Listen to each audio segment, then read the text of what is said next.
नमस्कार दोस्तों, जय श्री राम, जय हनुमान, जय बागेश्वर धाम सरकार। संध्या दीपक जलाते समय जो नियम अपनाने चाहिए उनके बारे में कितना जानते हैं आप? क्या आप शाम को दीपक जलाने के बारे में जानते हैं? और क्या आपको ये पता है कि आखिर शास्त्रों में संध्या के समय की दिया बाती करने का विधान क्यों बताया गया है? आखिर क्यों घरों से नियमित तौर पर शाम के समय दीपक जलाने के लिए कहा जाता है? और संध्या के किस समय पर घर में कहाँ दीपक जलाने चाहिए, घर में दीपक कहाँ नहीं जलाने चाहिए, और कितनी संध्या में घर में दीपक जलाना चाहिए? क्या हर रोज़ दीपक प्रज्वलित करने से हमें शुभ फल की प्राप्ति होती है? साथ ही यह दीपक तेल के जलाने चाहिए या घी के जलाने चाहिए? और दीपक को जलाते समय कौन सा मंत्र बोलना चाहिए? तो अगर इन सभी सवालों के जवाब जानना चाहते हैं तो ये वीडियो आपके लिए ही है, क्योंकि संध्या की पूजा के सभी नियम विधान और महत्व के बारे में बागेश्वर धाम सरकार पंडित धीरेन्द्र कृष्ण शास्त्री जी ने अपनी कथा के द्वारा भक्तों को बताया है। तो आज के वीडियो में अंत तक हमारे साथ जरूर बने रहिएगा। दोस्तों, सभी के मन में अक्सर यह सवाल होता है कि जब हम सुबह देवी देवताओं की पूजा आराधना कर लेते हैं तो हिंदू धर्म में संध्या के समय पूजा करने के लिए क्यों कहा जाता है?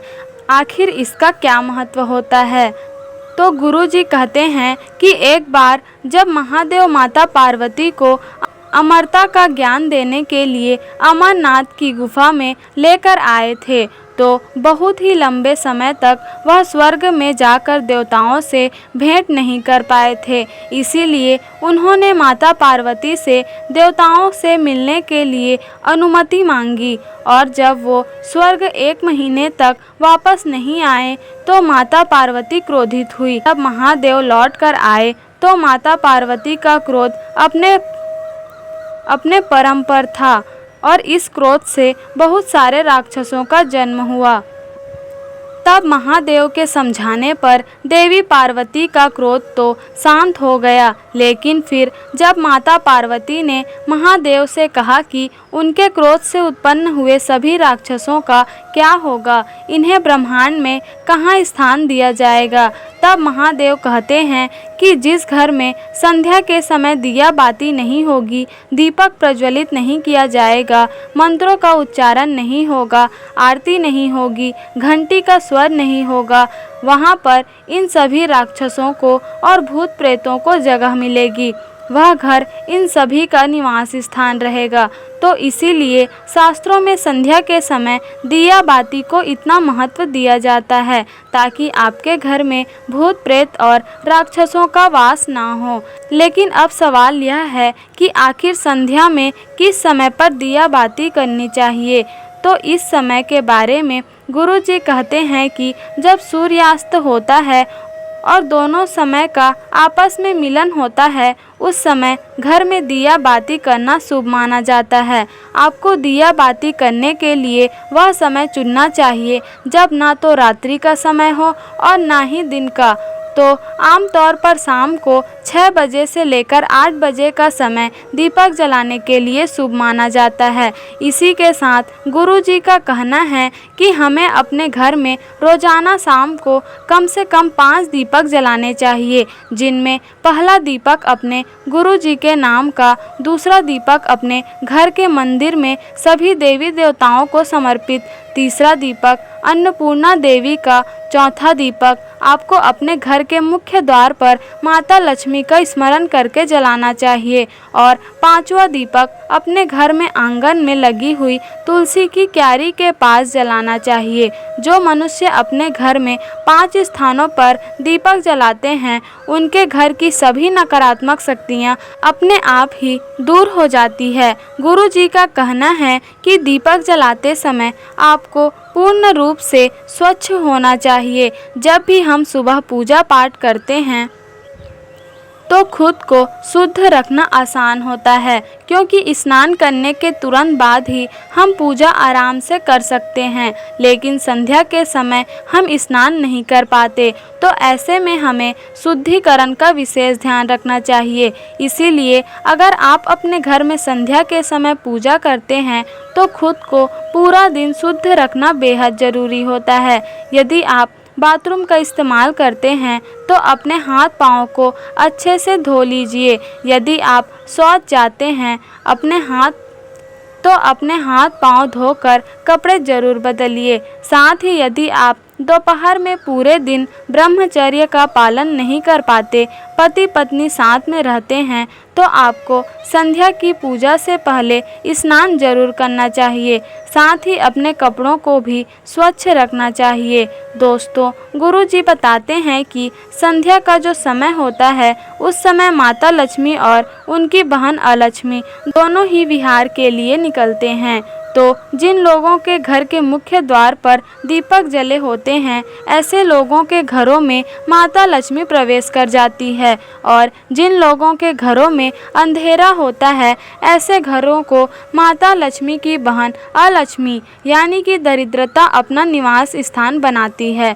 तो इसीलिए कहा जाता है कि सूरज डूबने के बाद अपने घर की सभी लाइटों को जला देना चाहिए, अपने घरों में रोशनी करनी चाहिए और अपने घर के मुख्य द्वार को हल्दी से लीपकर उस पर कुमकुम से स्वास्तिक बनाना चाहिए और इस पर एक शुद्ध घी का दीपक जलाकर घंटी का स्वर जरूर करना चाहिए और माता लक्ष्मी से अपने घर में आने के लिए निवेदन करना चाहिए। साथ ही हर किसी को अपने घर में सुबह शाम को एक दीपक अपने गुरु के नाम का भी जलाना चाहिए, क्योंकि ईश्वर ने खुद से पहले गुरु का स्थान बताया है। इसके साथ एक दीपक आपको अपने घर के मंदिर में सभी देवी देवताओं का स्मरण करके और आरती करके जलाना चाहिए। साथ ही एक घी का दीपक आपको अपनी रसोई घर में अन्नपूर्णा माता का नाम लेकर जलाना चाहिए और माता से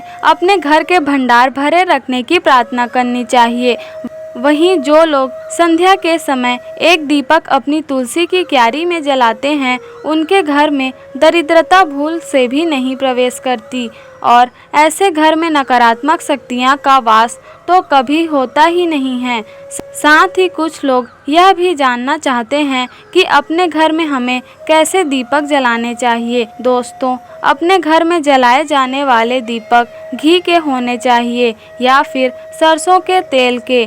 तो इस बारे में गुरुजी कहते हैं कि सरसों के तेल के दीपक विशेष मनोकामनाओं की पूर्ति के लिए या फिर विशेष सिद्ध के लिए जलाए जाते हैं और हर किसी देवी देवता के सामने सरसों के तेल का दीपक नहीं जलाया जाता। सरसों के तेल का दीपक काली माता, शनिदेव, पीपल के वृक्ष के नीचे और समी के वृक्ष के नीचे ही जलाना चाहिए। कभी कभी जब हम हनुमान जी की सिद्धि करते हैं तो उनके सामने भी सरसों के तेल का दीपक जलाया जाता है। लेकिन यदि आप अपने घर में पूजा करते हैं तो आपको शुद्ध गाय के घी का दीपक जलाना चाहिए, तभी आपको पूर्ण फल की प्राप्ति होगी। वहीं गुरुजी का कहना यह भी है कि जब भी हम अपने घर में पूजा करते हैं तो हमें गरुड़ घंटी का नाद जरूर करना चाहिए। इससे न केवल देवी देवता प्रसन्न होते हैं बल्कि हमारे पितरों को भी सुख मिलता है और हमारे जीवन में आने वाली सभी नकारात्मक ऊर्जा और आपके आसपास के वातावरण में फैली हुई सभी बुरी शक्तियाँ अपने आप ही नष्ट हो जाती है। साथ ही अब आपको यह भी बता देते हैं कि गुरुजी ने संध्या पूजन के समय कौन सी मंत्र जाप करने के लिए महिलाओं को कहा है।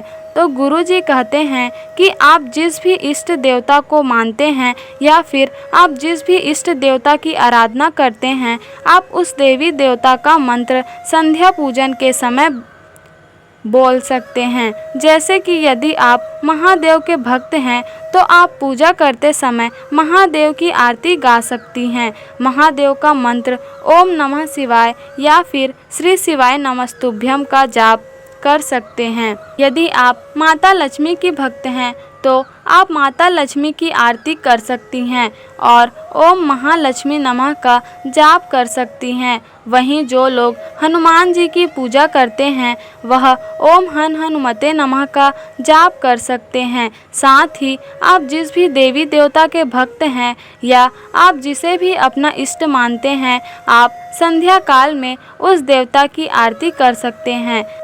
आपको आपकी पूजा का पूर्ण फल जरूर मिलेगा। तो यह थे गुरु जी के बताए हुए संध्या पूजन के कुछ नियम, जिन्हें अपने जीवन में आजमा कर आप पूर्ण फल की प्राप्ति कर सकते हैं। दोस्तों, उम्मीद करते हैं कि गुरु जी की बताई हुई ये बातें और चेतावनी आपको जरूर पसंद आई होगी। अगर आपको यह वीडियो अच्छी लगी हो तो वीडियो को लाइक, शेयर, कमेंट और हमारे चैनल को सब्सक्राइब जरूर ही कर दीजिएगा, ताकि ऐसी ही जानकारी पूर्वक वीडियोस आपको आगे भी मिलती रहे।